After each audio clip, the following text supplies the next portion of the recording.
Yo, what's up mga kamarinong gala? Have a great day sa lahat. At eto na rin yung araw na pinakaaantay namin ni partner, ang pagbabalik Maynila. Dahil kinabukasan, babalik na siya sa kanyang trabaho. At ako naman is kinabukasan pa naman. So bali magko-contract signing na muna tayo bukas, 'di ba? Pagdating doon. So andito kami mula sa kanila at bumabiyahe kami dito papunta ng Katiklan Port kasi nga magbabarko lang kami ngayon dahil ang mahal ng eroplano guys, dollar ang pamasahe kada isa.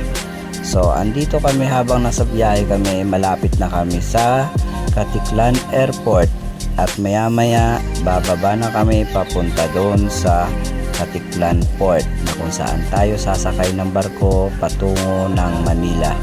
So andito, enjoy na lang natin yung biyahe habang tingin-tingin tayo sa eroplano dahil nga hindi tayo makakasakay dyan. Hindi kasi sagot ng kumpanya guys yung mula dito sa probinsya papuntang Maynila. Yung sagot lang nila is from Manila going to kung saan ka man na bansa, diba? So doon na lang tayo sasakay ng eroplano guys. Dito alam mo na, barko-barko lang muna para makamura tayo, di ba? Tiis-tiis lang.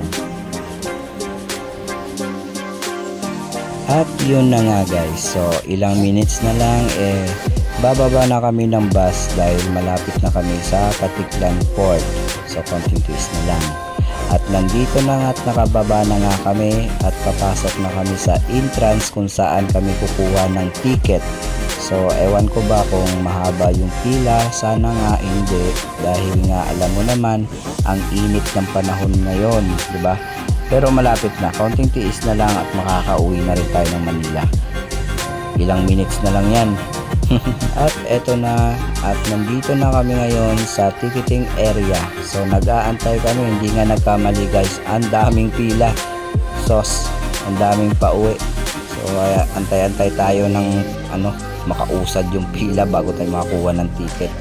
So sa mga nagbabalak na umuwi ng Maynila o luluwas ng Maynila, dito nga pala sa waiting area nila o sa ticketing area is may mga binibentang pampasalubong para sa mga mahal mo sa buhay. So sa mga nagbabalak dyan, hindi nyo na kailangan maghanap ng pasalubong dahil andito marami kang mapagpipilian.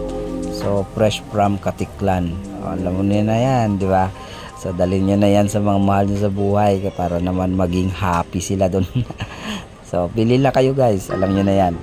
So andito na nga at nakakuha na kami ng ticket at nandito na kami sa loob habang nag-aantay kami ng announce for boarding. So dito lang kami ni partner nag-antay kasi nga hindi na doon kasya sa loob. Nandito lang kami sa first area nila.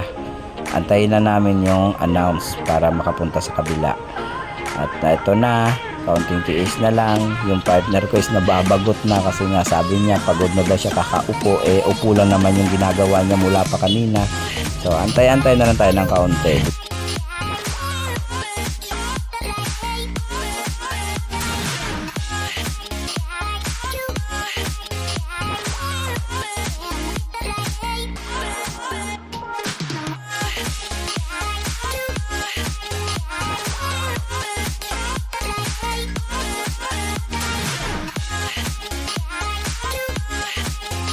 At eto na at nag-announce na ready for boarding na lahat ng passenger kaya nagpunta na kami dito ni partner sa second row para pumila at makalabas na sa exit. So habang nasa pila kami na-notice ko na yung iba kasing pumipila hindi sumusunod kaya eto nadidelay. So tiis-tiis na naman tayo. At nandito na nga at nakalabas na kami sa exit at naglalakad na kami ni partner papunta dito sa sasakyan naming barko. At natatanaw ko nga pala maganda pala yung sunset dyan guys, no? Masilaw nga lang. So actually is 4:30 PM pala to dahil 6:30 yung sakay namin papuntang Manila. At habang naglalakad natanaw ko yung isla ng Boracay. So parang nakakamiss magpunta ulit kung malapit ka lang at may oras lang, di sana maganda kang puntahan. Diba? Pero sa susunod na bakasyon na nga lang. So hanggang dito na lang siguro guys yung video. So God bless na lang sa lahat at keep safe na lang sa amin ni partner. Thank you for watching.